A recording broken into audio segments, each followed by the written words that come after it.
বলাগড়ে তৃণমূল বিধায়কের কার্যালয়ে ভাঙচুরের ঘটনা, অভিযোগের তীরে তৃণমূল যুবনেত্রী। পাল্টা তৃণমূল বিধায়কের বিরুদ্ধেও লিখিত অভিযোগ দায়ের, সরব হয়েছে বিজেপিও।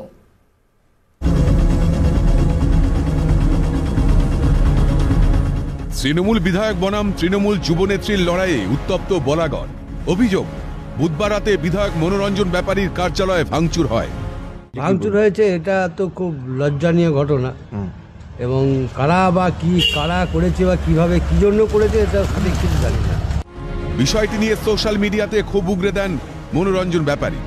বলাগড়ের বিধায়কের অভিযোগ, তৃণমূল যুবনেত্রী রুনা খাতুন দলবল পাঠিয়ে তার কার্যালয়ে ভাঙচুর করেছে, দলকে কালিমালিপ্ত করার চেষ্টা। পাল্টা অভিযোগ তৃণমূল যুবনেত্রী। আমার সঙ্গে যারা থাকে, যারা আমাকে সমর্থন জানায়, প্রত্যেক এদের আক্রমণের লক্ষ্যবস্তু। চম্পাকে আক্রমণ করেছে, ওর স্বামীকে পিটিয়ে হাসপাতালে ভর্তি করে দিয়েছে। দেখি দল কি করে, দলের দিকে তাকিয়েছি। দল রুনা খাতুন আর তার স্বামী অরিজিৎ দাস এবং তার সঙ্গে 30-40 জন আরো। দলটা থেকে উনি ওনার শ্রীবৃদ্ধি সেটাকে যদি মেলাইন করেন তাহলে কিন্তু কর্মীরা আমরা প্রত্যেকে মর্মাহত হচ্ছি। ওনার যদি আমার সম্পর্কে কিছু বলার থাকতো, করার থাকতো, মনে হতো আমি অনৈতিক কাজের সাথে যুক্ত, উনি ডায়েরি করতেন, কমপ্লেন করতেন, এফআইআর করতেন, দলকে জানাতেন, লিখিত দিতেন, কিন্তু এগুলো উনি কিছুই করেননি। উনি ফেসবুকের সোশ্যাল মিডিয়ায় আমাকে আক্রমণ করেছেন, অর্থাৎ ব্যক্তিগত কুরুচিকর আক্রমণ রুনা খাতুনের প্রতি, এটাই ওনার অভিসন্ধি। এর পিছনে খোঁজ নিয়ে দেখবেন, এর পিছনে অন্য কেউ আছে, কোনো একটা ব্যবসায়িক অভিসন্ধি আছে। বিষয়টি নিয়ে দলীয় বিধায়কের বিরুদ্ধে বলাগড় থানায় লিখিত অভিযোগ দায়ের করেন রুনা খাতুন। প্রচারের আলোতে থাকার জন্যই এ ধরনের মন্তব্য করছেন বলাগড়ের বিধায়ক, অভিযোগ তৃণমূল যুবনেত্রী। না, উনি তো টাইম লাইনে থাকার জন্য আমাকে তো অভিযোগ আমার দিকেই তো ব্যক্তিগত আক্রমণ করছে।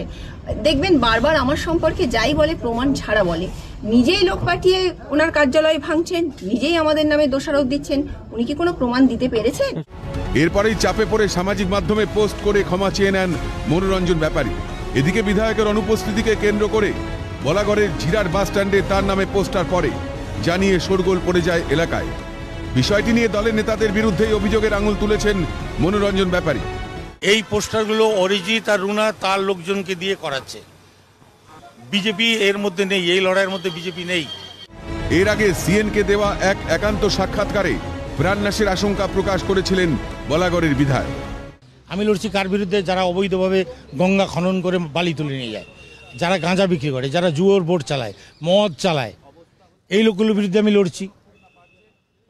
তাহলে পরে আমি কেন আমার দলীয় একদল লোকের বা নেতার আক্রোশের শিকার হচ্ছি? আমার সিকিউরিটি গার্ডকে তুলে নিচ্ছে, আমার গাড়ি তুলে নিচ্ছে, আমাকে অরক্ষিত করে দিচ্ছে। যে রাত্রে আমার সিকিউরিটিকে তুলে নেওয়া হলো, সেই রাত্রে আমি সিকিউরিটিহীন অবস্থায় একা ওই একটা বাড়িতে থাকবো, ওখানে আর কেউ না, আমি একা থাকি। এই সিকিউরিটি তুলে নেওয়ার পিছনে ওদের উদ্দেশ্যটা কী ছিল? কী কারণে ওরা তুলে নিল? সেই রাত্রে ওরা কী করতে চেয়েছিল? আমি যদি না পালাতাম বলাগড় ছেড়ে, কিছু একটা করতো ওদের, নাহলে একেবারে আমি যদি দলের একজন বিধায়ক হই, তাহলে আমার জীবন রক্ষার দায়িত্ব তো তাদের। তারা আমাকে অরক্ষিত করে দিচ্ছে, আমার সিকিউরিটি গার্ডকে সরিয়ে নিয়ে যাচ্ছে। তাহলে আমি আশঙ্কা করছি যে ওই রাত্রে আমার উপর একটা হামলা হতে পারতো। সিকিউরিটির সংখ্যা আমার বাড়াতে হবে। যতক্ষণ আমি সিকিউরিটি আর সংখ্যা না বাড়বে, আমি দলের কাছে গ্যারেন্টি না পাবো যে এই দলের এই নেতাগুলো তোমার প্রাণহানির কারণ ঘটবে না। এরা তো মেরে বিজেপির নাম দিয়ে দেবে, অমুকের নাম দিয়ে দেবে। আর আপনি একটা জিনিস লক্ষ্য করেছেন, আপনারাই তো লক্ষ্য করেন আমাদের, যে তৃণমূলের হাতে যত তৃণমূল খুন হয়েছে অন্য দলের হাতে হয়নি। গোটা বিষয়টি নিয়ে সুর চড়িয়েছে বিরোধীরা। বিজেপি রাজ্য সভাপতি সুকান্ত মজুমদারের প্রশ্ন, বলাগড়ের বিধায়ক যদি নিরাপত্তার অভাব বোধ করেন, তাহলে সেখানকার সাধারণ মানুষের অবস্থা যে কি তা সহজেই অনুমেয়। মনোরঞ্জন ব্যাপারী শুধু একজন বিধায়ক নন, একজন সাহিত্যিক, পুরস্কারও পেয়েছেন। নিজে বিধায়ক হয়ে, একজন সাহিত্যিক হয়ে, বিশিষ্ট ব্যক্তি হয়ে জীবন তার সুরক্ষিত নয় তৃণমূল কংগ্রেসের অপর এক নেত্রী দ্বারা। তাহলে বলাগড়ের সাধারণ মানুষদের কি অবস্থা ভাবুন। প্রাণনাশের হুমকিটা নতুন কিছু নয়, প্রাণে মেরেই ফেলছে। যতগুলো টিএমসির নেতা মারা গেছে, যেখানে খুন হয়েছে, এমএলএ হোক, কাউন্সিলর হোক, প্রধান পঞ্চায়েত বা অন্য কোনো নেতা, তারা অভিযোগ কার দিকে তুলেছেন? তার পরিবারের লোক, পার্টির লোকের বিরুদ্ধে, যে পার্টির লোকেরাই মেরেছে, নিজের গোষ্ঠীদ্বন্দ্বে মারা গেছে, ভাগাভাগি করতে গিয়ে মারা গেছে, বাইরের কেউ মারছে না।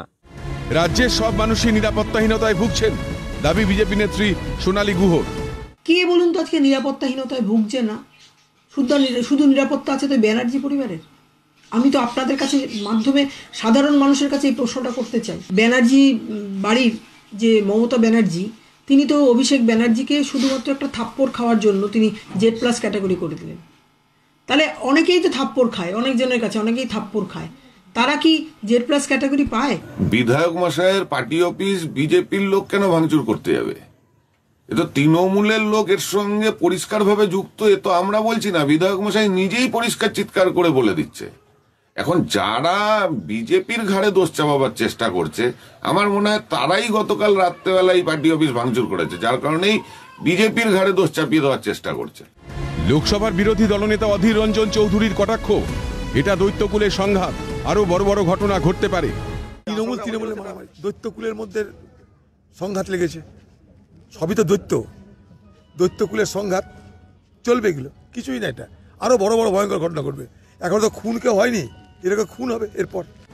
রাজ্য জুড়ে তোলাবাজি, দুর্নীতি অবাধে চলছে বলে অভিযোগ বিরোধীদের। এ নিয়ে তৃণমূলের অন্দরে গোষ্ঠীদ্বন্দ্ব মাথা যারা দিচ্ছে, যার ফল ভুগতে হচ্ছে বাংলার সাধারণ মানুষকে। এই অবস্থা থেকে কি পরিত্রাণ মিলবে? কাকলি নস্করের রিপোর্ট, ক্যালকাটা নিউজ।